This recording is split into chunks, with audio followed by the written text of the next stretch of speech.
Nah, udah tuh, Pak. Udah masuk ya? Sudah online. Sip.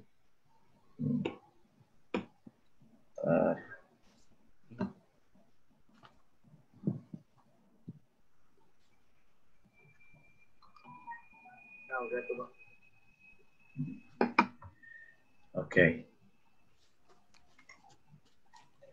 Oke, haleluya. Puji Tuhan. Kita mulai.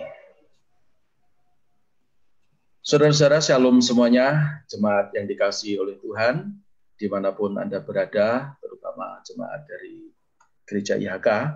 Malam hari ini, sesuai dengan rencana kita, bahwa kita ada suatu acara yang dahsyat. Miracle is free. Jadi kita akan membahas tentang rahasia mengalami berkat di masa-masa yang sukar. Nanti yang akan menyampaikan firman Tuhan, hambanya dari Surabaya. Beliau adalah orang yang sangat diurapi Tuhan, diberkati oleh Tuhan, ya dengan cara-cara yang ajaib, yang bernama Pastor Roy Iskandar. Beliau nanti akan memperkenalkan diri. Saudara-saudara yang dikasihi oleh Tuhan, sebelum kita masuk pada acara, mari kita berdoa terlebih dahulu. Dan saya minta dengan hormat Pastor Fendi Samsudin berdoa membuka acara ini. Dipersilakan. Mari kita sama-sama satu di dalam doa. Bapa di dalam surga, Bapa kami ucap syukur karena Engkau begitu baik. Terima kasih buat hari ini Tuhan. Tuhan telah memberikan kami nafas hidup, Tuhan memberikan kami kesehatan, bahkan Tuhan memberikan kami kesempatan untuk mendengar sebagian daripada firman-Mu. Tuhan, kami berdoa, biarlah Tuhan yang pimpin acara kami dari awal, pertengahan, sampai akhirnya, semua ke dalam tangan-Mu, kami serahkan semuanya. Biarlah segala sesuatunya boleh menjadi berkat buat kami yang mendengar, dan kami boleh merasakan dan mengalami berkat di tengah masa-masa sulit. Terima kasih ya Tuhan, Tuhan juga urapi hambanya yang Tuhan persiapkan untuk menjadi saluran berkat bagi setiap kami. Di dalam nama Tuhan Yesus kami sudah berdoa. Haleluya. Amin. Amin. Puji Tuhan, Amin. puji Tuhan. Tuhan.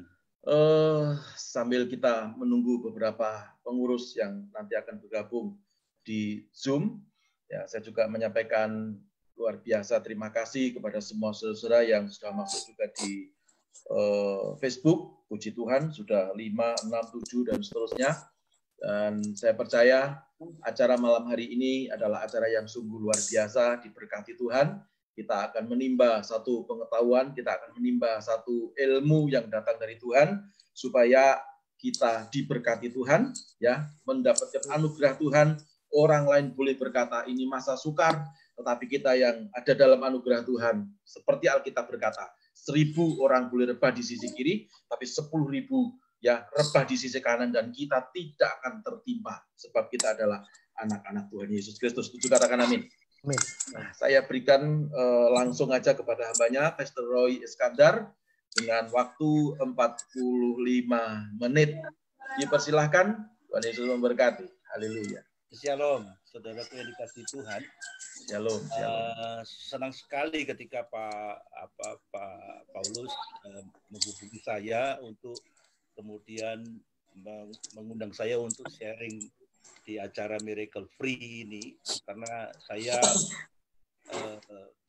terus terang Alkitab itu saya baca, itu sebetulnya bukan untuk saya khotbahkan, tetapi Alkitab itu saya baca sebetulnya untuk saya hidupi di dalam hidup saya. Dan kalau ini kesempatan yang Tuhan berikan kepada saya untuk saya membagikan firman, itu berarti adalah suatu kesempatan saya membagikan apa yang sebenarnya sudah saya alami melalui pembacaan akan firman Tuhan. Sehingga saya yakin bahwa ini merupakan sebuah pengajaran yang saya dapatkan melalui hubungan secara pribadi saya dengan Tuhan. Saya sangat percaya kalau saudara membaca Alkitab saudara, itu juga merupakan pengalaman, semuanya adalah pengalaman pribadi orang yang ditulis maupun orang yang menulis dengan Tuhan. Aduh, Bibi. Sorry. Sehingga dalam kisah-kisah yang ditulis dalam Alkitab, mulai dari Perjanjian Lama sampai Perjanjian Baru, saudara, kita semua akan melihat sebuah pengalaman-pengalaman orang dengan Tuhan. Itu sebabnya Ini pengalaman ini didapatkan dari pengalaman saya secara pribadi. Nah, saya ingin memperkenalkan diri saya sendiri dulu. Nama saya Roy Jeremia Iskandar. Saya mulai lahir, saya lahir dari keluarga Kristen. Dan orang tua saya adalah orang tua yang secara Kristen dia sangat taat. Bahkan nenek saya adalah seorang pendoa. Tetapi dalam perjalanan kehidupan kekristenan saya baru memahami sebenarnya tentang Tuhan itu mungkin kira-kira hanya sekitar 10 tahun ke belakang ini. Saya menikah dengan seorang perempuan yang sangat aktif di dalam mentoring maupun coaching terhadap wanita. Dan saya punya seorang anak yang tadi sempat berkenalan dengan Pak Wendy dan Pak Paulus. Dia tahun ini dia lulus dari kelas 12 dan tahun ini juga dia seharusnya sudah kuliah di Tangerang nanti sekitar bulan Agustus.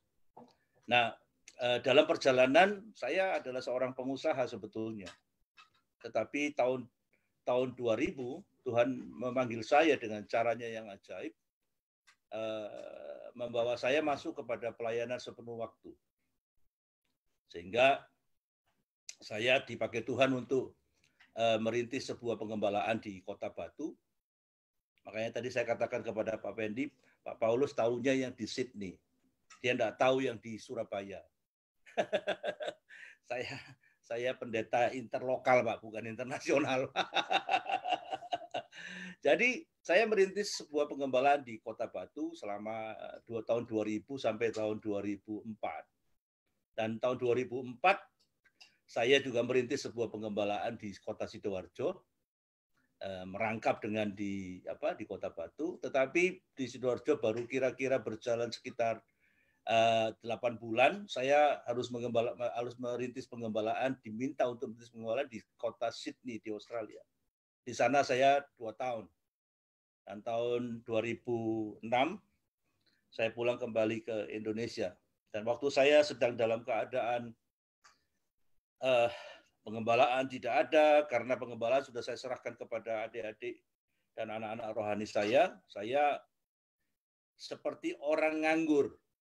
Jadi saya cuman ngantar anak sekolah dan kemudian nggak ngapa-ngapain. Saya tidak punya pengembalaan dan saya juga bukan tipe pendeta yang lalu telepon gereja-gereja. Saya sudah di Surabaya, enggak. Jadi saya tidak menceritakan apa-apa kepada orang-orang bahwa saya sudah kembali ke Surabaya. Tetapi pada suatu hari dalam kerisauan saya bertemu dengan Bapak rohani saya. Bapak rohani saya itu Pak Insinyur Timotius Arifin. Saya ketemu beliau, lalu dia bilang begini, kerja Roy. Saya bilang kerja. Saya ini sudah hampir 6 tahun tidak kerja, saya bilang gitu. Saya udah 6 tahun saya jadi full timer. Gimana saya mesti kerja?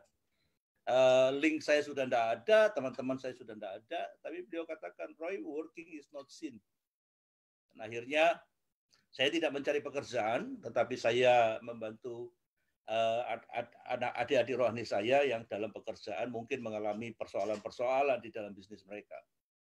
Dan pada akhirnya Tuhan bawa saya kembali kepada dunia usaha. Yang pada akhirnya sekarang saya menjadi CEO dari 3 buah perusahaan yang Tuhan percayakan kepada saya, yang seluruhnya ada di bidang supply chain management, logistik, dan transportation. Dan ya sampai hari ini saya mengelola perusahaan saya sendiri. Tetapi dalam kehidupan saya percaya bahwa hidup kita ini hanya untuk Tuhan. Sehingga pekerjaan-pekerjaan saya yang secara jasmani harus saya jalani dan harus saya kelola ini merupakan sebuah bagian dari rencana Tuhan yang dititipkan kepada saya untuk saya kelola. Tetapi kembali segala sesuatunya itu hanya untuk Tuhan. Banyak orang membahasakannya hanya untuk Tuhan itu bahwa hasilnya untuk Tuhan. Bukan sebetulnya. Tetapi di perusahaan saya itu adalah tempat saya menjadi tempat memuridkan, tempat menjadi example, tempat menjadikan segala bangsa murid. Sehingga dalam tata cara pengelolaan perusahaan ini adalah tata cara yang tidak sama dengan tata cara yang saya pakai ketika saya masih bekerja sebelum saya menjadi full timer. Nah, didapat dari mana? Dari pengalaman saya secara pribadi berhubungan dengan Tuhan, sehingga membuat saya menyadari bahwa perusahaan ini bukan perusahaan untuk mengumpulkan uang sebanyak-banyaknya, tetapi perusahaan ini adalah tempat Tuhan memakai saya untuk menjadi teladan contoh, sehingga setiap orang yang bekerja di tempat saya, mereka bisa merasakan dan menikmati Tuhan di dalam hidup mereka. Nah, inilah pekerjaan saya. Dan saat-saat ini saya dipercayakan Tuhan pemuritan yang namanya iDisciple Community.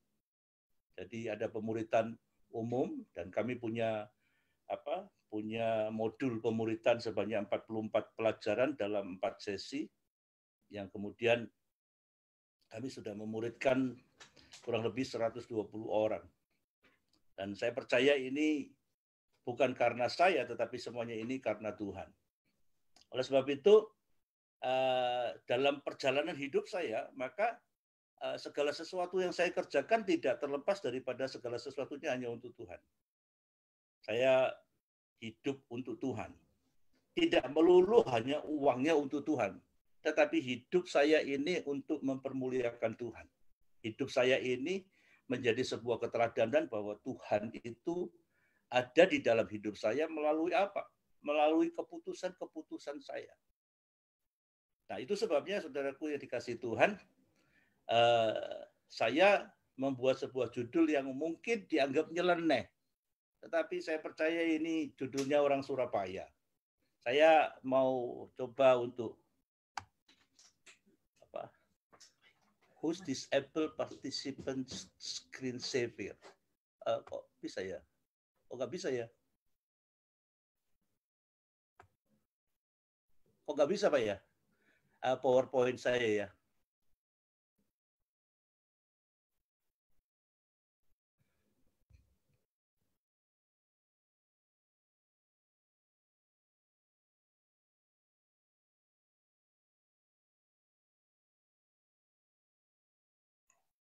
Coba di share screen.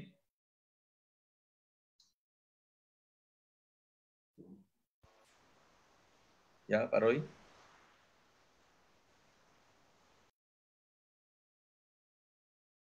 Di share screen.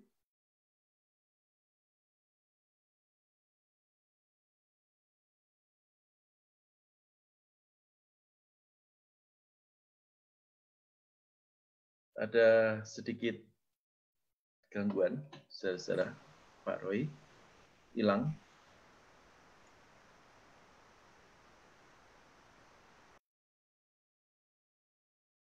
Pak Roy-nya hilang.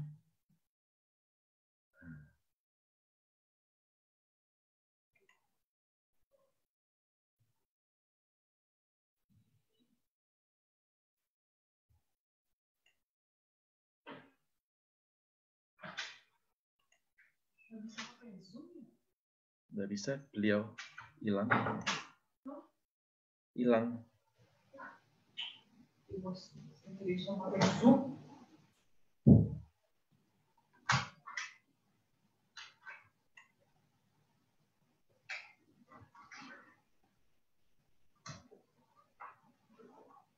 Pak Roy. Nah, saudara, jadi sedikit ada gangguan dari koneksi dari Surabaya. Beliau tadi sedang memperkenalkan diri bahwa sepulang beliau dari Australia, dia ke Indonesia, lalu kemudian sepertinya nganggur, saudara. Tetapi puji Tuhan dia menemui ayah rohaninya, yaitu Bapak Pendeta Insinyur Timotius Arifin. Lalu Pak Arifin berkata bahwa dia harus bekerja. Ya, jadi dia juga bingung Pastor Roy Iskandar bingung bekerja apa, ya, tetapi dikatakan bahwa kerja itu harus, ya.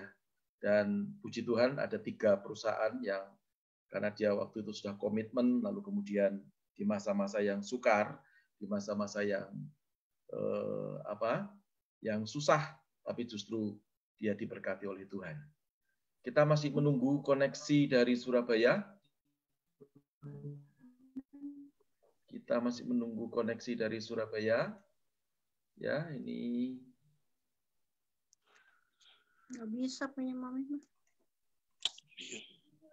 Hah?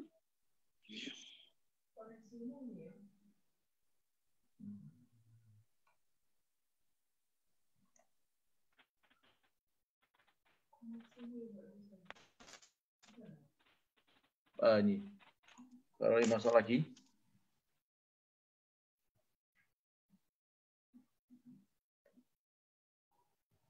Sebentar, kita menunggu tadi Pak Roy sudah bisa masuk. Ya, Pak. Sorry, Pak. Puji Tuhan.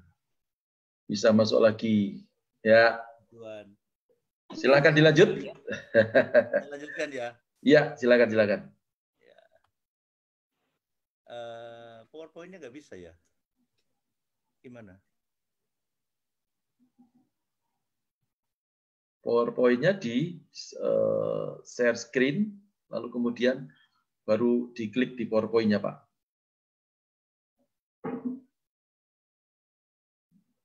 Host-nya, Pak. Hah? Halo? Ya, Pak. Di host-nya kok nggak bisa, Pak? Share screen, lalu Ya, sudah. Sudah.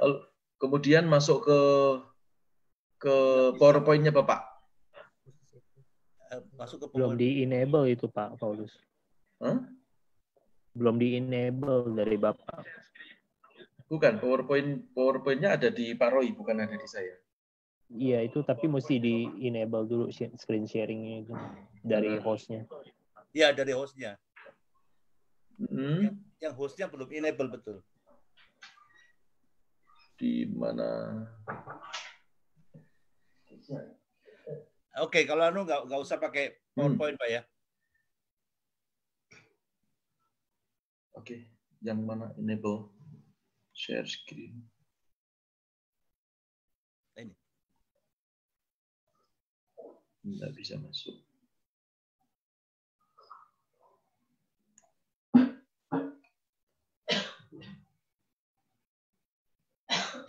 Kok bisa meeting?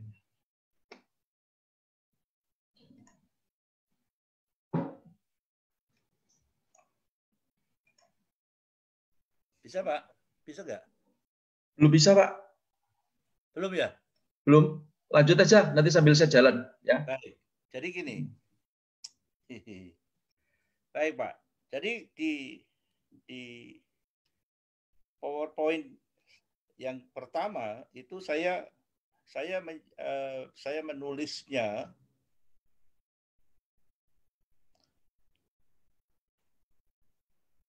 ya, saya beri judul begini, dilarang ngeyel. Ayo belajar memahami pikiran Tuhan. Nah, seringkali kita melihat Tuhan itu dari pikiran kita. Yang kemudian seringkali semua ayat-ayat Alkitab itu seringkali dibahasakan bahwa Tuhan berjanji kepada kita. Tetapi kita tidak pernah belajar bagaimana Tuhan melihat kita. Kita tidak pernah belajar kira-kira bagaimana Tuhan melihat keadaan kita. Nah, seringkali kita cuma melihat bahwa Tuhan itu hebat, Tuhan itu dahsyat, Tuhan itu baik. Memang tidak bisa dipungkiri bahwa Tuhan itu baik, Tuhan itu ajaib, dan Tuhan itu dahsyat. Tidak bisa dipungkiri. Dari kalau kita sama-sama membaca dan mendengarkan kisah-kisah tentang Ayub, bagaimana Ayub itu kemudian dipulihkan Tuhan dalam segala keterpurukannya, dalam segala persoalannya, pada akhirnya dipulihkan Tuhan. Lalu kemudian kita juga melihat kisah-kisah di Perjanjian Baru, di situ dikatakan ada perkawinan di Kana. ketika pesta pernikahan itu kehabisan anggur. Dan dalam keterpurukan itu kemudian Tuhan melakukan mujizat buat mereka. Tetapi dalam semuanya itu, kita seringkali hanya mengatakan bahwa Tuhan itu hebat. Sehingga dalam pandangan kita ini memang nggak bisa apa-apa tanpa Tuhan. Tetapi bukan dalam pola dan cara berpikir seperti yang kita pikirkan. Kita harus melihatnya dari cara dan pola berpikir yang Tuhan pikirkan. Nah, apa yang perlu kita pahami? Kita perlu memahami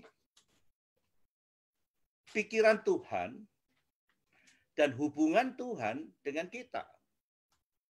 Dan saya menangkapnya bahwa bicara tentang hubungan Tuhan dengan kita, itu adalah hubungan antara creator dengan creation. Hubungan antara pencipta dengan yang diciptakan. Di mana pencipta itu mempunyai tujuan dengan apa yang diciptakan di dalam hidupnya. Dan yang Tuhan inginkan adalah kita ini sebagai creation itu bisa memahami apa yang dipikirkan oleh Tuhan. Nah, saya mendapatkan satu ilustrasi.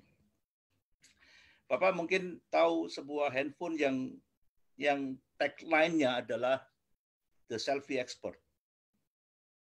Ketika seseorang beli handphone itu di toko, lalu kemudian dia mencobanya, karena tagline-nya adalah The Selfie Expert, dan ketika dia membawanya pulang dan mencobanya di rumah, dan ketika dia lihat, kok hasilnya nggak baik, dia berusaha mencobanya lagi. Tetapi ternyata hasilnya juga nggak baik. Lalu, tentu saja ketika dia merasakan apa yang dia beli tidak sesuai dengan yang dia harapkan, maka dia membawanya kembali ke tokonya. Dia membawa kembali ke tempat di mana dia membelinya tadi. Dan kemudian si penjualnya lalu kemudian melihat handphonenya dan mencobanya. Dan ternyata memang benar. Ketika dicoba, ternyata handphone itu tidak berfungsi seperti yang tertulis di tagline-nya, yaitu The Selfie Expert. Hasilnya tidak sebaik dengan seperti yang dituliskannya di dalam iklan-iklan maupun advertensinya. Sehingga akhirnya ketika handphone itu di tangan penjualnya bilang begini, wah ini produk yang gagal, Pak. Kenapa dikatakan produk yang gagal? Karena ternyata handphone ini tidak berfungsi seperti yang direncanakan oleh yang menciptakan. Sehingga dalam pemahaman kita seharusnya kita sadar bahwa hubungan kita dengan Tuhan itu adalah hubungan antara pencipta dengan yang diciptakan. Sehingga saya katakan bahwa kita ini perlu memahami, kita itu perlu belajar tentang apa sih yang Tuhan pikirkan tentang kita. Apa sih yang Tuhan harapkan tentang kita. Bicara tentang kita adalah anak, itu dikatakan bahwa kita boleh memanggilnya sebagai Bapa, dan kita adalah anak-anak Allah. Kenapa?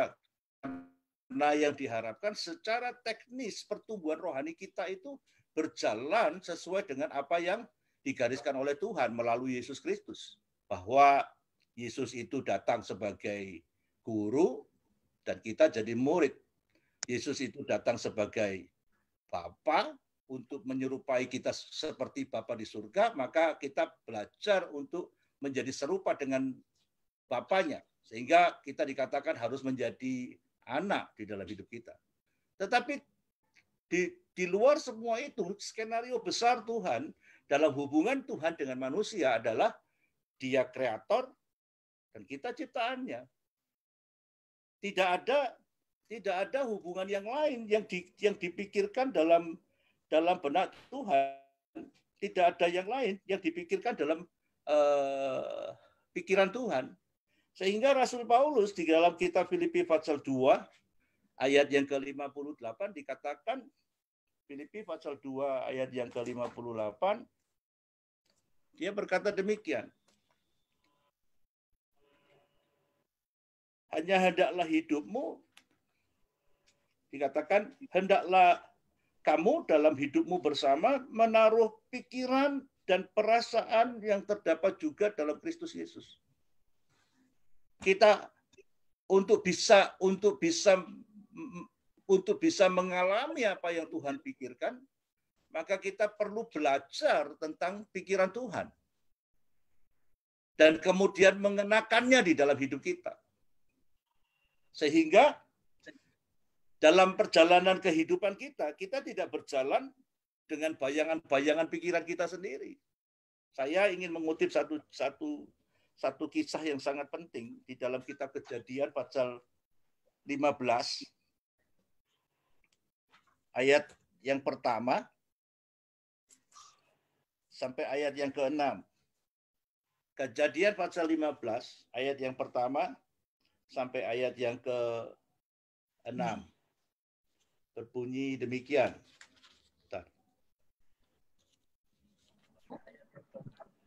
Pastor Roy udah bisa dicek itunya, share screen-nya bisa dicoba. Oke. Bisa dicoba.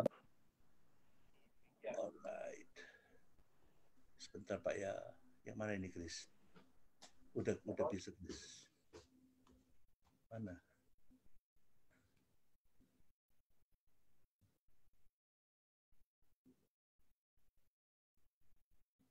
Mana itu ya?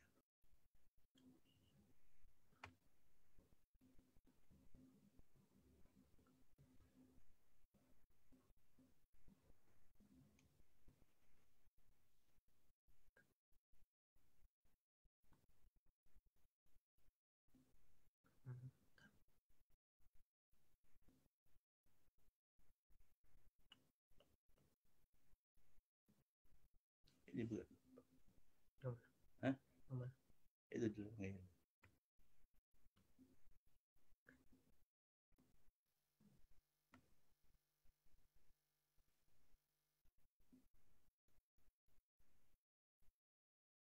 Pak ya.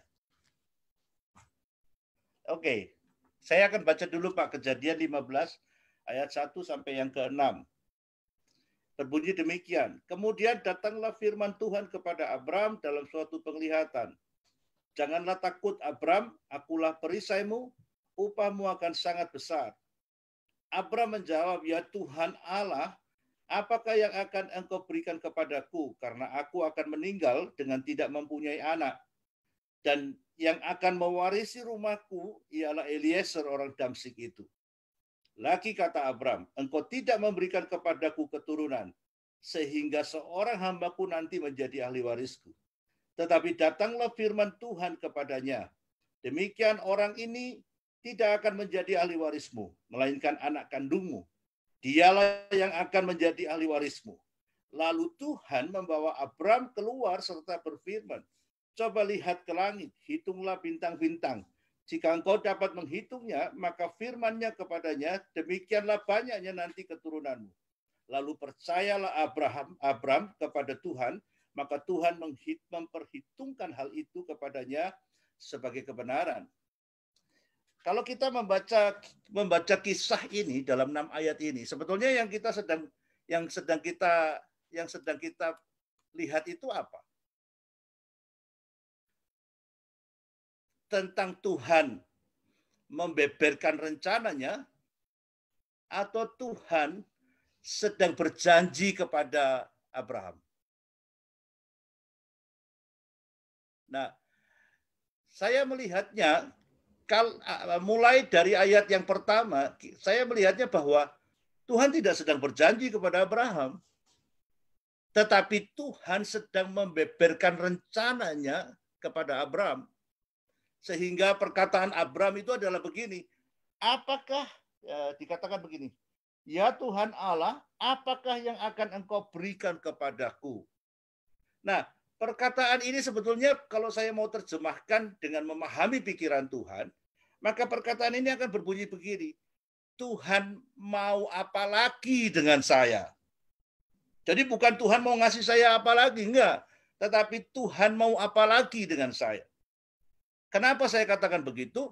Karena pertemuan Abraham dengan Tuhan pada Fatsal 15 ini adalah pertemuan yang kedua setelah pertemuan pada saat Abraham keluar dari Ur Kasdim. Jadi pertama kali pertemuannya adalah Abraham keluar dari Ur Kasdim, dan yang kedua kali adalah ketika Tuhan membeberkan rencananya bahwa engkau akan menjadi, bahwa upahmu akan sangat besar. Nah, dalam tangkapan kita senantiasa, dalam pikiran kita, seringkali kita berpikir bahwa Tuhan memang merencanakan kepada kita. Tuhan memang berjanji kepada kita. Tetapi sebenarnya yang Tuhan mau lihat adalah bahwa kita ini ciptaan Tuhan, dan Tuhan membeberkan rencananya atas ciptaannya. Amin. Inilah yang seharusnya menjadi pemahaman di dalam hidup kita. Sehingga kita tidak melihat bahwa mujizat yang diberikan itu hanya secara khusus diberikan kepada kita tanpa ada perencanaan Tuhan. Kalau saya membaca ayat ini, maka saya melihatnya bahwa keberadaan Ishak itu justru ada karena Tuhan punya rencana yang besar di dalam kehidupan Abraham. Itu sebabnya dalam kehidupan kita, maka kita menjadi perlu untuk belajar tentang pikiran dan perasaan Tuhan. Seperti yang tertulis di dalam kitab Filipi pasal 2 ayat yang kelima. Bahwa hanya hendaklah hidupmu bersama menaruh pikiran dan perasaan yang terdapat dalam Yesus Kristus. Ini menjadi sesuatu yang penting. Kita tidak memikirkan pikiran kita sendiri. Sekalipun bahwa Tuhan itu mampu melakukan apa saja buat kita. Tetapi segala sesuatu yang Tuhan kerjakan itu tidak berdasarkan apa yang menjadi keinginan kita, tetapi apa yang menjadi rencananya ketika Dia menciptakan saudara dan saya. Amin. Sehingga dalam seluruh tingkah laku kita, dalam seluruh perbuatan kita, seharusnya kita sadar bahwa ujung-ujungnya itu adalah kehendak Tuhan. Bahwa ujung-ujungnya itu adalah kemauan Tuhan. Tetapi dalam kehendak Tuhan,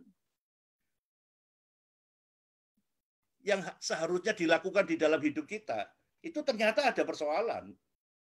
Kenapa ada persoalan? Karena sebenarnya ketika manusia jatuh ke dalam dosa, maka hubungan antara manusia dan Tuhan itu yang menjadi persoalan sebetulnya. Sehingga Rasul Paulus itu menyatakannya di dalam kitab Roma pasal yang ke-7, ayat yang ke-22. Roma pasal 7, ayat yang ke-22, sampai ayat yang ke-23.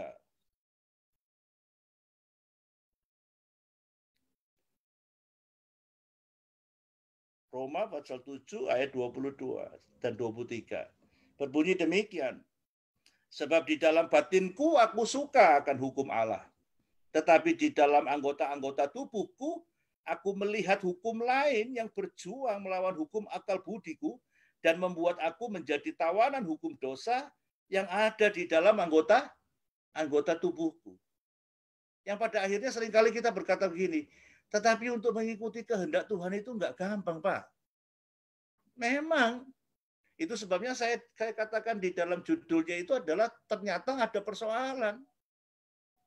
Apa persoalannya?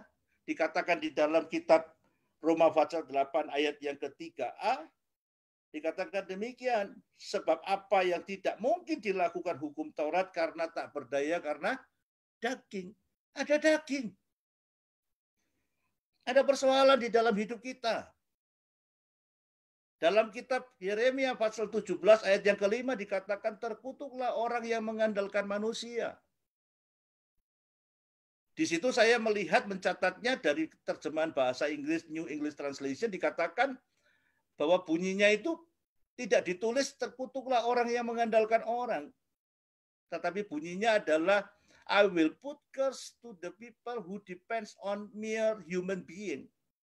Dia tidak menulis terkutuklah orang yang mengandalkan orang, tetapi terkutuklah orang yang mengandalkan kemanusiaannya. Jadi ada persoalan memang di dalam hidup kita. Tetapi kita tidak boleh kemudian memandang Tuhan pakai maunya kita ketika kita tidak bisa melakukan apa yang kita harus lakukan dalam hidup kita. Kita harus belajar untuk mengerti apa yang dipikirkan Tuhan. Sehingga dalam seluruh skenario yang dikerjakan oleh Tuhan, kita melihat bahwa Tuhan itu mengasihi kita. Bunyinya ada di mana? Di dalam Roma pasal 8 ayat yang ketiga, lanjutannya tadi dikatakan, sebab apa yang tidak mungkin dilakukan oleh hukum Taurat karena tak berdaya oleh daging, telah dilakukan oleh Allah dengan jalan mengutus anaknya sendiri dalam daging. Ini keren nih. Makanya hal ini pun dapat menjawab seperti apa yang dikatakan oleh Tuhan di dalam kitab, kalau tidak salah, di dalam kitab Kisah Para Rasul mengatakan begini, segala sesuatu datang dari Tuhan, oleh Tuhan, untuk kemuliaan Tuhan. Sehingga Tuhan tahu bahwa ini persoalan kita nih. Untuk memahami Tuhan dan mengerjakan apa yang Tuhan mau di dalam hidup kita itu, kita memerlukan sebuah kekuatan dari Tuhan. Kenapa? Karena ternyata ada persoalan di dalam hidup kita. Persoalan yang sebenarnya itu apa sih? Apa sih persoalan kita yang sebenarnya? Di dalam kitab Roma pasal 11 ayat yang ke-32 yang akan menjawab hukum lain yang berjuang melawan hukum akal budi kita. Di dalam kitab Roma 11 ayat 32, di situ dikatakan, sebab Allah telah mengurung semua orang dalam ketidaktaatan. Jadi, genuinely, kita itu tidak punya ketaatan. Kita ini yang ada di dalam hidup kita ini cuma ketidaktaatan. Sehingga untuk memahami Tuhan saja, kita nggak mampu. Untuk berpikiran sepikiran dengan Tuhan saja, kita nggak mampu. Seringkali kita mengatakan bahwa Tuhan itu nggak masuk akal. Masa ditampar pipi kanan kasih yang kiri? Kenapa? Karena kita tidak bisa memahami pikiran Tuhan. Karena sebenarnya kita harus sadar bahwa kita ini hanya ciptaan dan Dia pencipta kita.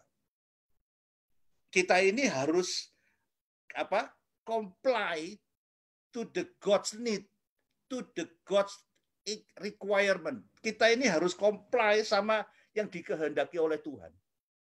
Tetapi Tuhan tahu bahwa kita nggak bisa. Tuhan tahu bahwa kita ini nggak mampu. Makanya dikatakan di dalam kitab Yohanes 3 ayat yang ke-16 dikatakan, karena begitu besar kasih Allah kepada seluruh isi dunia ini, maka Ia mengaruniakan anaknya. Saya lebih senang dalam terjemahan New English Translation dikatakan begini, for this is the way God loved the world. Karena inilah jalannya Tuhan mencintai dunia ini. Tuhan mencintai saudara dan saya. Bagaimana? Untuk memberikan anaknya yang tunggal. Kenapa? Karena dikatakan sebab Allah telah mengurung semua orang dalam ketidaktaatan supaya Ia dapat menunjukkan kemurahannya atas mereka semua. Supaya kita itu sadar bahwa tanpa Tuhan itu kita nggak mungkin bisa apa-apa terhadap apa yang dikehendaki Tuhan. Ada banyak orang yang nggak pernah sadar bahwa kita itu membutuhkan Tuhan. Sehingga dalam semua keputusannya, dalam semua kehendaknya, dalam semua apa yang dikerjakan di dalam hidupnya, itu adalah segala sesuatu yang sebetulnya semuanya itu sia-sia. Saya harus katakan bahwa kitab Mazmur yang mengatakan sia-sia usaha orang membangun rumah kalau bukan Tuhan membangunnya. Sia-sia orang mengawal kota kalau bukan Tuhan yang mengawal kota.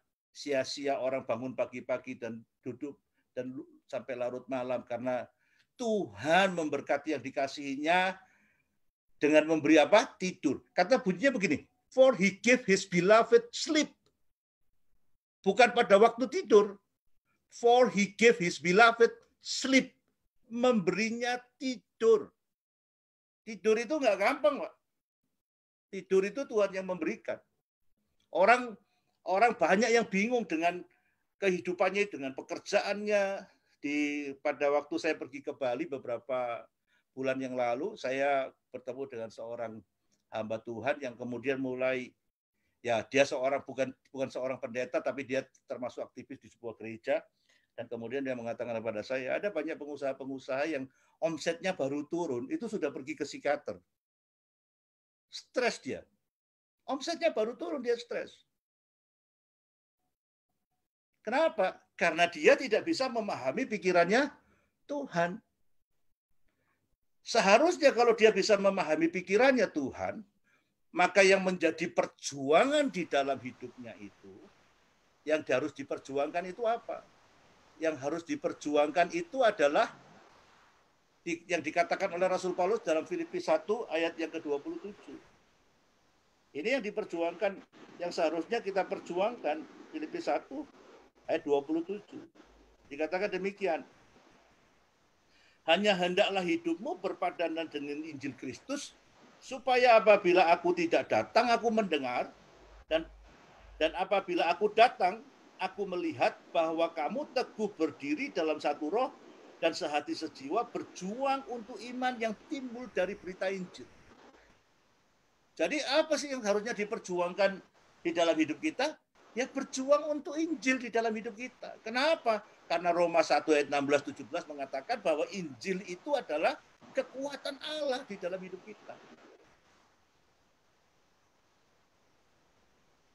Saudaraku yang dikasihi Tuhan, persoalan yang sesungguhnya itu bukan ekonomi runtuh. Tapi ketakutan yang kemudian, ketakutan yang menjadi ketakutan yang menjadi respon di dalam hidup kita yang melahirkan perbuatan-perbuatan yang berasal dari ketakutan.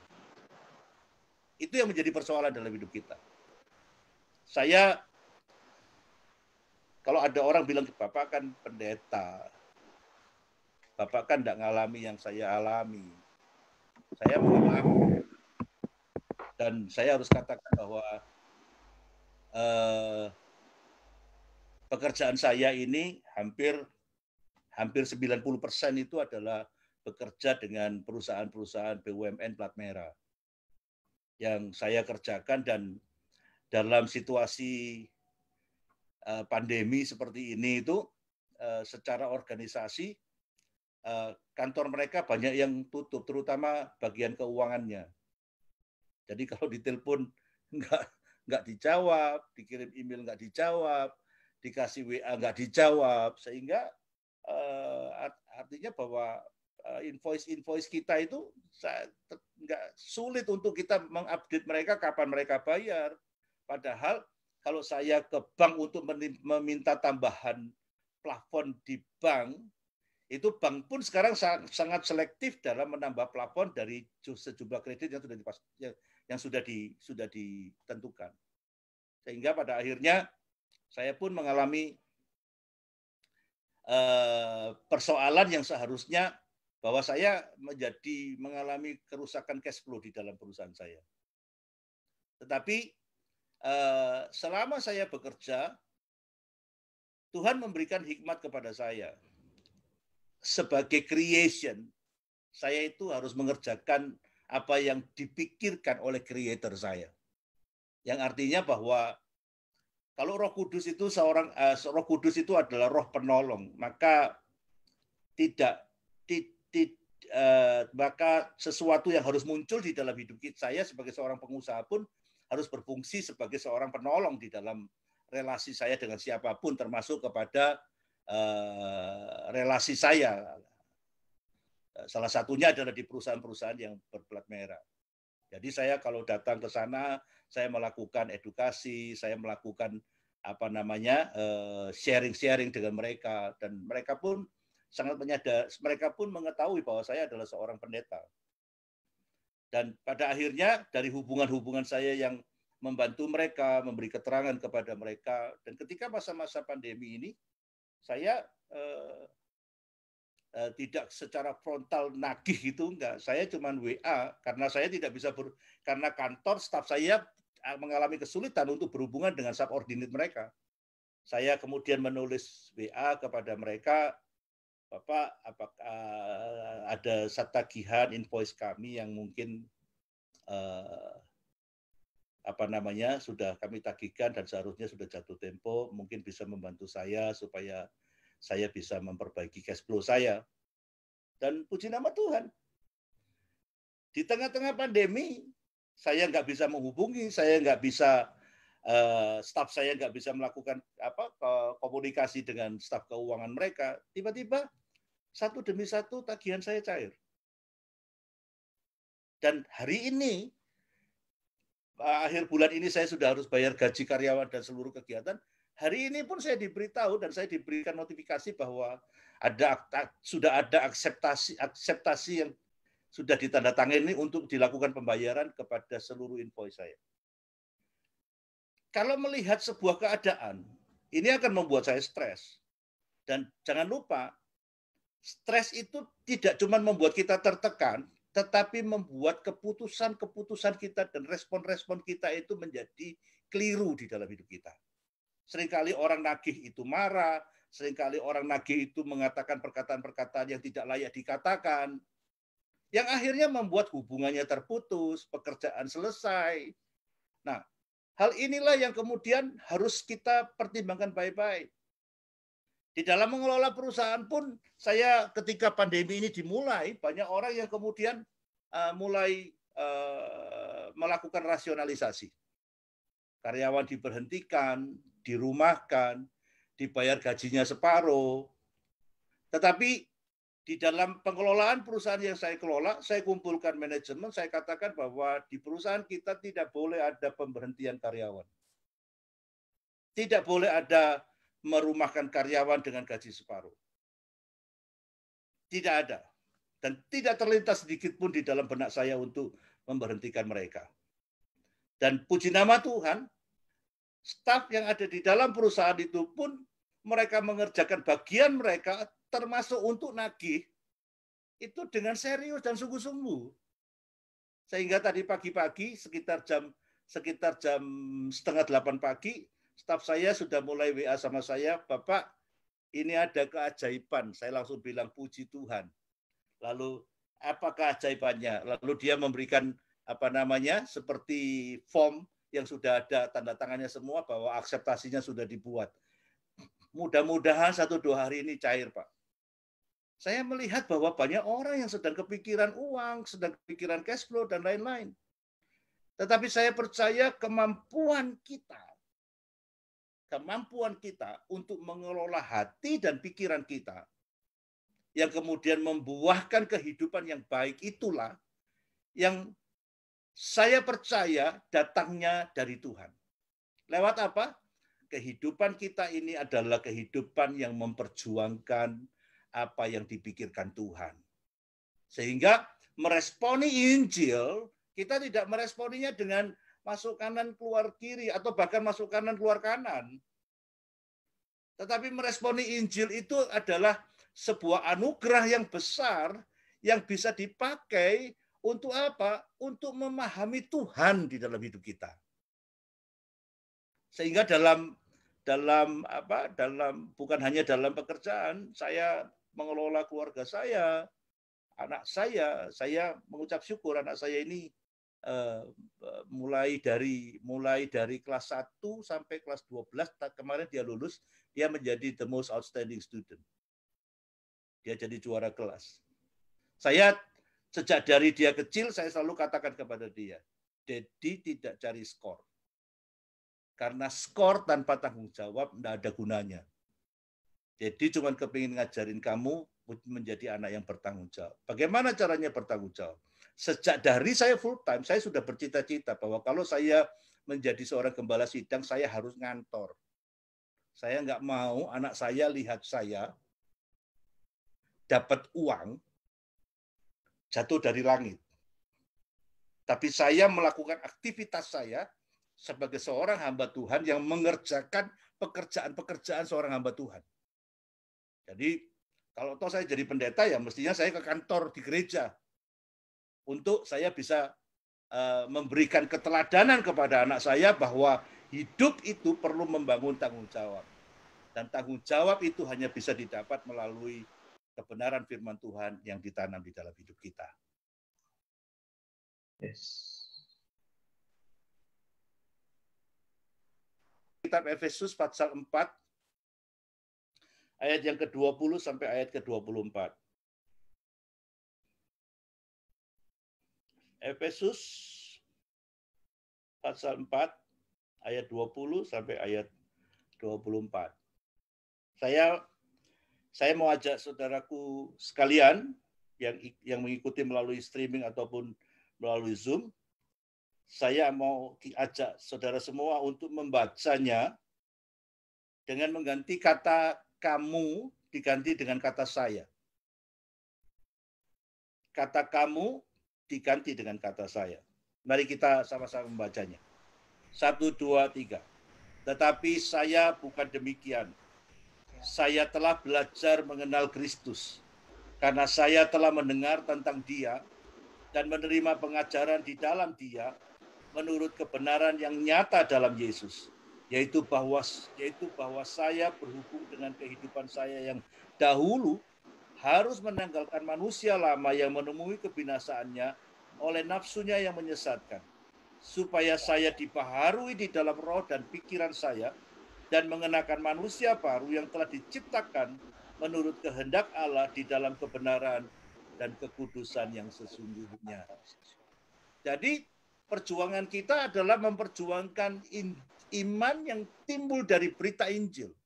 Yang sebenarnya inilah cara membangun pengenalan akan Tuhan, memahami Tuhan, yang kemudian merubah roh dan pikiran kita. Sehingga dalam dunia kerja, kita tidak lagi menjadi orang yang lama. Yang artinya begini, saya kerja untuk saya dapat uang. Dan kalau saya kerja dapat uang, uang itu bisa saja kita katakan uang itu dipakai untuk pelayanan. Bukan itu yang Tuhan mau.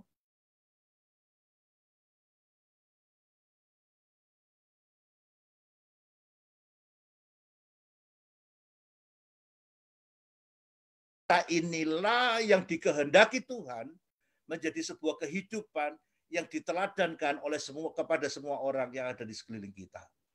Sehingga pada akhirnya saya percaya bahwa perubahan roh kita ini akan membuat seluruh kehidupan kita mengalami mujizat Tuhan. Yaitu kita tidak lagi hidup dengan cara yang lama, tetapi kita hidup dengan cara yang baru. Di mana areanya? Di dalam rumah tangga, di dalam pekerjaan, di dalam komunitas kita. Sehingga pada akhirnya saya boleh menikmati segala sesuatu yang Tuhan kerjakan ini menjadi sesuatu yang bisa saya bagikan pada malam hari ini. Tuhan memberkati Bapak. Puji Tuhan, saudara-saudara, luar biasa. Mari kita berikan tepuk tangan untuk Pastor Roy Iskandar. Haleluya. Ya, siap.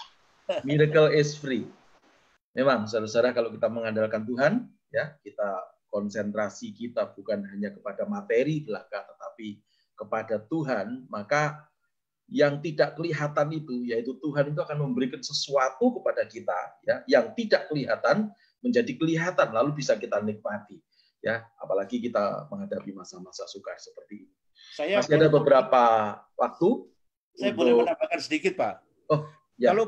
Kalau kita mengejar yang duniawi, begitu kita mendapatkannya, maka yang jasmani, yang duniawi itu akan menjadi beban buat kita.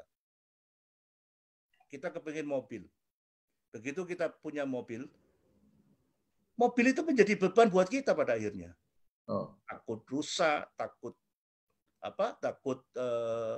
harganya turun, takut. Tetapi kalau kita mengejar yang rohani itu memerdekakan kita. Amin. Ya, yang rohani itu memerdekakan kita. Sehingga pada akhirnya kita hidup dalam damai sejahtera dan hidup dalam sukacita yang besar. Amin. Puji Tuhan. Puji Tuhan, puji Tuhan. Nah, saudara-saudara, jadi yang ada di Zoom, ini khusus buat para pengurus, boleh silakan Anda bisa langsung bertanya kepada Pastor Roy, tetapi yang ada di Facebook, silakan ditulis ya di kolom komentar, nanti saya akan membacakannya atau Pastor Fendi membantu saya untuk membacakannya. Silakan, mungkin dari pengurus dulu, siapa yang akan bertanya? Pak Santo barangkali, atau... Ini udah ada pertanyaan nih, Pak. Oh, ada pertanyaan, silakan dibacakan. Ini ada pertanyaan dari Ibu Santi untuk Pastor Roy. How do we know bahwa apa yang kita lakukan atau kerjakan adalah benar-benar sesuai dengan kehendak Tuhan Yesus Kristus? Bukan kita memakai kehendak atau menggunakan kekuatan kita sendiri. Saya jawab. Langsung, silakan, Pastor Roy. Iya, Ibu siapa tadi, Pak? Ibu Santi. Ibu Santi, Shalom Ibu Santi. Sebetulnya kita nggak akan pernah tahu itu berasal dari diri kita sendiri atau berasal dari Tuhan kalau kita nggak pernah belajar untuk memahami pikiran Tuhan. Kita nggak akan pernah tahu. Cara belajar untuk memahami pikiran Tuhan bagaimana? Tadi Rasul Paulus sudah ngomong gini, taruh pikiran dan perasaan Tuhan. Kalau kita memahaminya, maka kita akan melihat pada saat Abraham pada masa anaknya yang namanya Ishak itu disapit. Pada saat itu Ishak sedang bermain dengan Ismail. Tetapi tiba-tiba ibu dari Ishak itu berkata demikian kepada Abraham. Abraham, usir itu Hagar dan anaknya. Lalu lalu Sarah berkata, sebab yang menjadi keturunanmu adalah yang berasal dari Ishak. Abraham mungkin karena di situ ditulis gini, Abraham menjadi sebal, kesal, dikatakan karena anaknya. Artinya gini, Abraham waktu diberitahu itu kesel. Kenapa? Karena Ismail juga anaknya. Sehingga Abraham pun merasakan bahwa ini permintaannya susah banget ini. Tetapi kemudian Tuhan berbicara pada masa itu kepada Abraham dengan berkata begini, Abraham, dengar itu istrimu. Sebab keturunanmu, sekali lagi, adalah yang berasal dari Ishak. Jadi apa yang dikatakan oleh Sarah itu adalah apa yang dikatakan oleh Allah sebelumnya. Artinya begini, kalau pada zaman kasih karunia, kita ini bisa mengetahui ini datang dari Tuhan atau tidak. Itu melalui persekutuan kita dengan firman. Bahwa Tuhan mengkonfirmasi semua kehendaknya itu melalui firman. Dia nggak terima yang diawang-awang. Oh, saya merasa Tuhan berbicara kepada saya. Enggak, bukan itu. Tapi firman yang berkata. Sehingga pada akhirnya Abraham melakukannya dengan baik. Ketika Abraham diminta anaknya dibawa yang akan ditunjukkan ke Bukit Moria untuk mempersembahkan anaknya, Abraham langsung bawa anaknya. Kenapa? Dia tidak pernah takut. Karena sebenarnya yang dipercayai Abraham itu bukan persoalan dia punya anak Ishak, tetapi yang dipercayai Abraham itu adalah bahwa dia akan menjadi bapa bagi banyak bangsa. Saya mau tunjukkan ayatnya di dalam kitab Roma pasal 14. Roma pasal 4, bukan 14. Roma 4 ayat yang ke-18.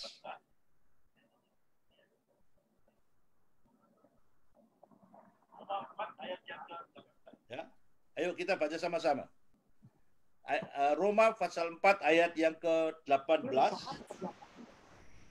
Ya, jadi CEO. Ayo kita baca sama-sama. 1, 2, 3. Sekalipun tidak ada dasar untuk berharap, namun Abraham berharap juga dan percaya bahwa ia akan menjadi bapa bagi banyak bangsa. Bukan bahwa dia akan punya Ishak loh. Dia percaya bahwa dia akan menjadi bapa banyak bangsa. Dan ini merupakan konfirmasi bahwa perkataan ini adalah perkataan yang dikatakan oleh Allah pada Kejadian 15 ayat yang ke-6. Amin. Sehingga ketika Abraham harus membawa anaknya pergi ke atas Gunung Moria, dia udah nggak bingung. Persoalannya itu bukan masalah dia diberi anak, sehingga anaknya ini menjadi miliknya dia. Tetapi persoalannya adalah Ishak ini menjadi bagian untuk menjadikan Abraham menjadi bapa bagi banyak bangsa. Karena sebenarnya kalau umpama Abraham ini, saya harus katakan beginilah, ini sesuatu yang sangat lucu. Saya kebetulan punya anak setelah 11 tahun menikah. Jadi saya punya anak agak lama. Dan ini pun karena mujizat Tuhan. Setelah saya full time 2 tahun saya baru punya anak. Tetapi persoalannya begini, apakah anak ini menjadi bagian yang diberikan Tuhan kepada saya? Tidak sebetulnya. Kalau saya memahami apa yang dikatakan oleh apa yang diberikan Tuhan kepada Abraham, maka saya harus memperlakukan anak saya seperti Ishak yang menjadi bagian dalam hidupnya Abraham. Setuju ya? Ya. Artinya begini, bahwa anak ini tidak akan menjadi beban buat saya. Ishak pun tidak akan menjadi beban buat Abraham. Kenapa? Karena Ishak ini cuma menjadi bagian dari rencana Tuhan yang besar. Bukan untuk menikmati anak. Bapak Ibu sekalian coba pikirkan baik-baik. Umur 100 dikasih anak. Ada yang mau nggak kira-kira? Kita ini kan cuma mikir gini, 100 masih bisa punya anak. Kalau bukan karena Tuhan. Ya betul kalau bukan karena Tuhan. Tetapi esensinya begini. Kalau kita dikasih anak umur 100, mau nggak kira-kira? Saya yakin Abraham kalau tidak lihat rencana Tuhan, dia udah balikin itu Ishak. Kenapa? Ngajak main bola aja udah nggak bisa dia. Kita kan cuma melihatnya dari segi apa Tuhan beri kita anak. Enggak. Saya aja bercanda dengan anak saya. Maaf Pak, saya ini gemuk jadi duduknya agak miring-miring. Saya bilang sama anak saya, Chris, nanti kalau menikah umur 25 aja Chris ya. Dia bilang sama saya, Dedi, ini masih sekolah, Dedi masih SD. Kok Dedi ngomongin punya menikah? Kita kasih tahu Chris, kalau kamu umur 25, Dedi umur 63.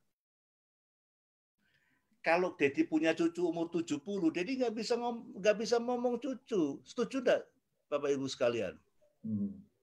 Terus apa gunanya anak itu atau cucu itu kalau saya dikasihnya umur 100? Nothing fun. Pasti saya akan bingung. Tetapi menjadi sebuah kesukaan buat Abraham karena dia tahu paham bahwa Ishak ini adalah entry point untuk rencana Allah yang besar yang dia beberkan kepada Abraham bahwa engkau akan menjadi bapa bagi banyak bangsa. Ya.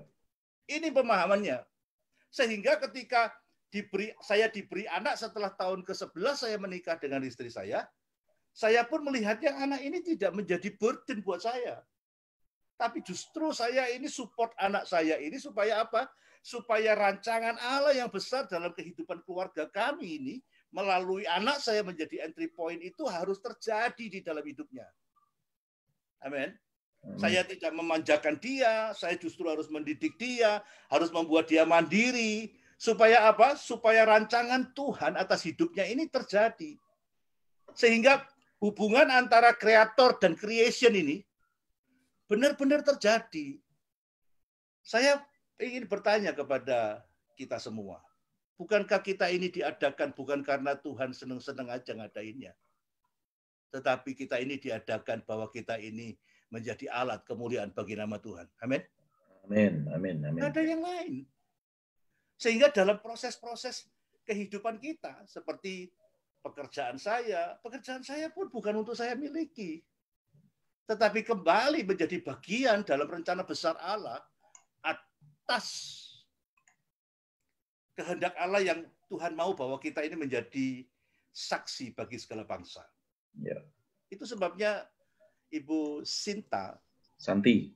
Ibu Santi. Jadi Ya. kalau kita mau memahaminya, memang kita harus punya pergaulan erat dengan Tuhan. Melalui apa? Baca firman. Ya.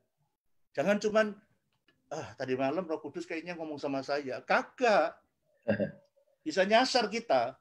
Tetapi kalau kita rajin baca firman, rajin belajar firman, dan saya mengucap syukur bahwa Pak Gembala, Bapak Ibu sekalian ini mengadakan acara belajar ini tadi.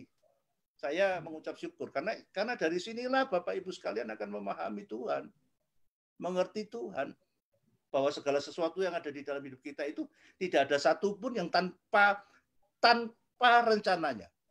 Amin. Amin. Yes. Saya pikir itu jawabannya ya. Oke, puji Tuhan.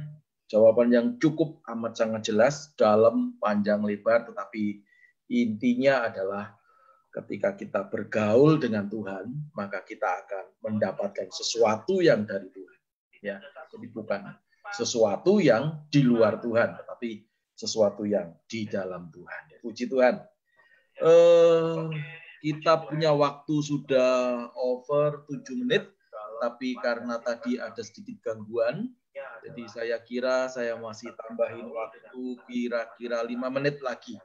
Ya, jadi saya berbaik hati 5 menit lagi. Saudara, mungkin ada yang ingin His Grace, Pak ya. Ya, puji Tuhan. Kasih karunia. Gitu. Dari Bandung, teman saya yang Pak Hani ini ya, dari Bandung, luar biasa. Ada yang mau ditanyakan atau dipertanyakan? Silakan Pak Hani. Di mute dulu. Kok enggak bisa di sini? Ya, silakan Pak Hani.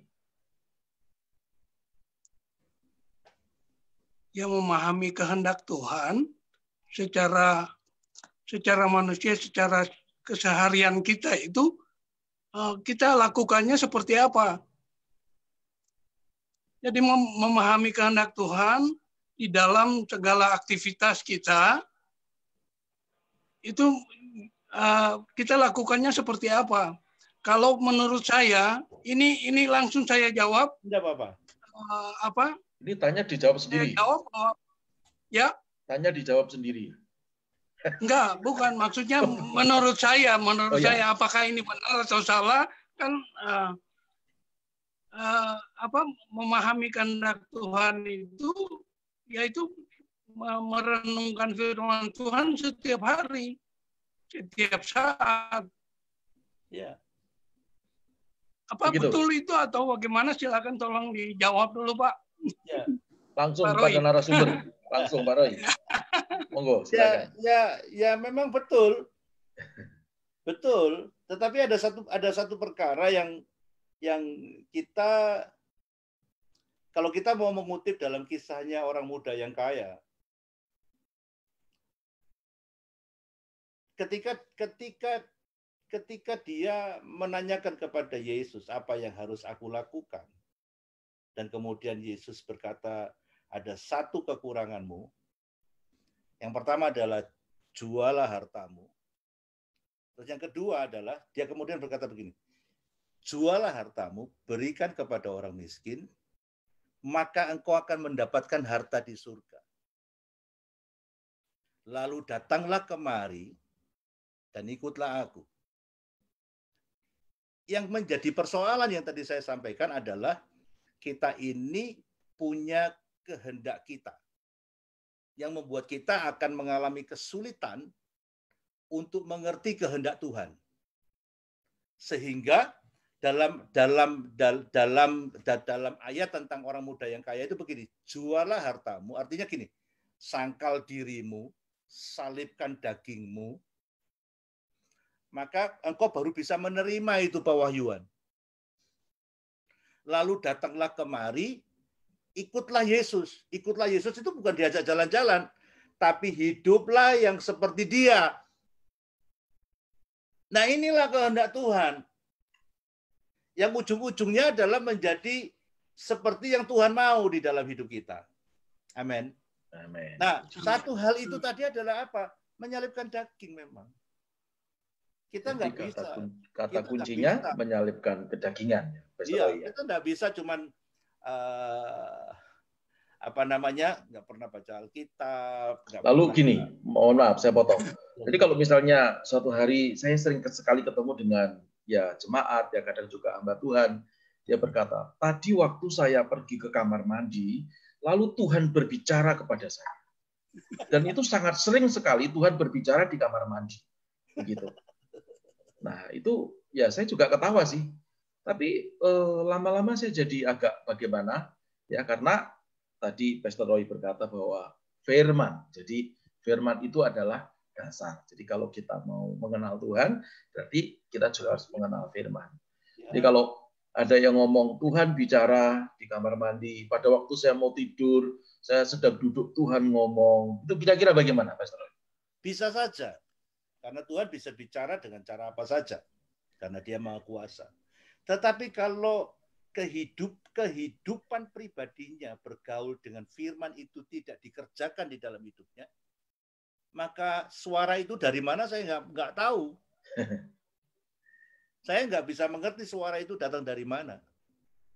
Tetapi kalau seseorang itu rajin membaca firman, rajin bergaul dengan firman di dalam kehidupannya, maka bisa saja melalui banyak kejadian yang dihadapi di dalam hidupnya, yang dia dengar, dia lihat, lalu Tuhan melalui firman yang ada di dalam kita, itu memberikan pewahyuan kepada kita. Bisa saja itu. Tetapi maaf saya katakan, kayaknya kita terlalu GR kalau bilang Tuhan berbicara kepada saya, tapi nggak pernah baca firman. Itu masalahnya. Terlalu GR dan terlalu pede sebetulnya.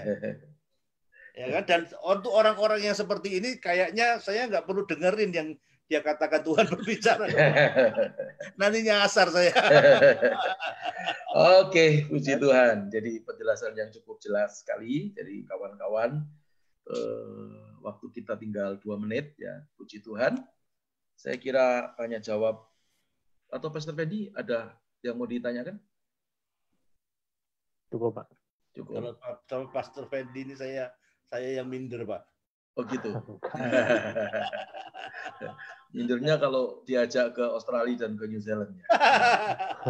Sama-sama ada di sana beliau ini saudara. Jadi Pastor Fendi lulusan dari New Zealand, lalu Pastor Roy Iskandar pernah menggembalakan di Australia begitu. Saya pernah menjadi tamu di sana, tamu saja. Kira-kira begitu. Tapi tuan rumahnya sudah pulang. Wah, haleluya, haleluya. Nah, saudara yang dikasihi oleh Tuhan, saya bersyukur hari ini kita sudah membahas bersama-sama bagaimana rahasia mengalami berkat di masa-masa yang sukar dalam acara Miracle is Free. Jadi Tuhan memberkati kita, Tuhan menolong kita, Tuhan menuntun kita, pasti akan dibedakan dengan orang-orang yang di luar Tuhan. Karena kita ini memiliki status yang sangat kuat, yaitu statusnya kita adalah sebagai anak-anak Allah. Maka itu kita harus mengenal Allah. Caranya bagaimana? Ya tadi dengan firman. Setiap hari membaca firman.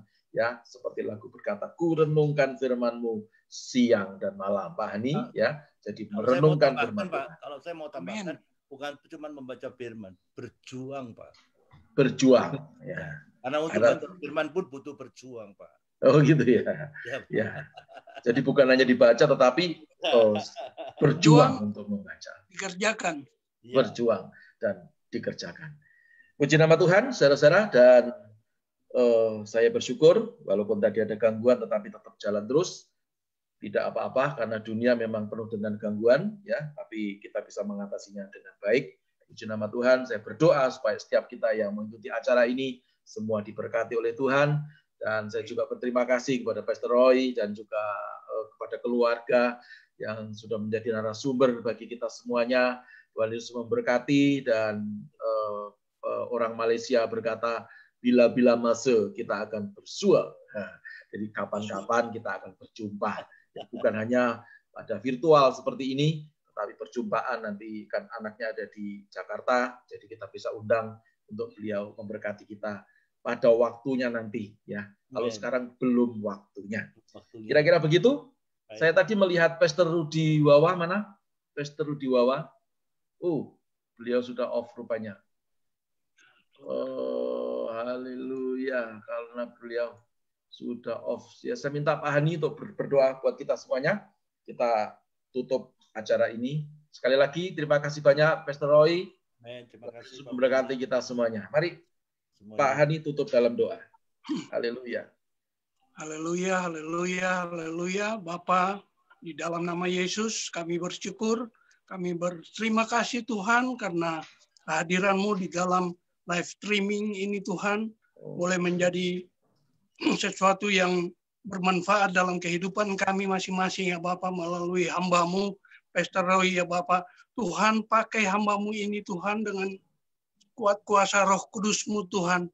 Penuhi dia dengan hikmat Tuhan. Sehingga kemanapun dia pergi, dimanapun dia berada, disitulah Tuhan nama Tuhan dimuliakan, nama Tuhan ditinggikan.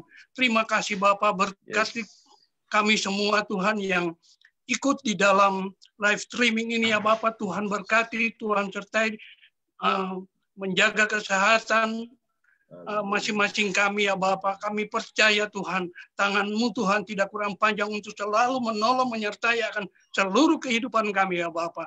Terima kasih Tuhan, kami bersyukur, kami berterima kasih kalau malam hari ini Tuhan ada sesuatu yang Tuhan berikan bagi kami masing-masing. Kami percaya Tuhan, kami percaya Tuhan, di dalam kehidupan kami akan terus menjadi pelaku-pelaku firman-Mu, menjadi berkat bagi banyak orang, bagi keluarga, bagi bangsa dan negara ini ya Bapak. Terima kasih Tuhan Yesus, terima kasih Roh Kudus. Kami mengucap syukur dan berterima kasih karena Engkau ada sebagaimana kami ada saat ini ya Bapak. Terima kasih Tuhan, terima kasih Yesus. Dalam nama Yesus kami berdoa dan mengucap syukur. Haleluya. Amin. Amin. Puji Tuhan. Kita beri tepuk tangan yang paling meriah. Acara kita hari ini dahsyat. Kalau ada salah-salah kata saya minta maaf. Oh, tidak masalah. Tuhan Yesus memberkati, dan ada pengumuman untuk Kamis depan kita akan dilayani oleh seorang dokter dari Bandung yang sudah disembuhkan Tuhan. Seorang dokter mestinya ngobatin orang, tapi dia sendiri sakit kanker dari ujung kepala sampai ujung kaki, semuanya isinya kanker, ya, dan keluarganya digoncangkan waktu itu, tapi Tuhan menjamah dia, Tuhan memulihkan dia, dan Tuhan menyembuhkan dia. Sehingga dari dokter umum sekarang disembuhkan Tuhan, sekarang ngambil spesialisasi. Tuhan sembuhkan, Tuhan pulihkan keluarganya. Kita nanti akan mendengarkan kesaksian-kesaksian yang dahsyat. Miracle is free. Tuhan Yesus memberkati kita semuanya. Puji nama Tuhan. Haleluya. Tuhan berkati. Terima kasih. Tuhan berkati. Shalom. Shalom. God bless, shalom. God bless you. Keluarga. Berhentinya gimana? Belum selesai.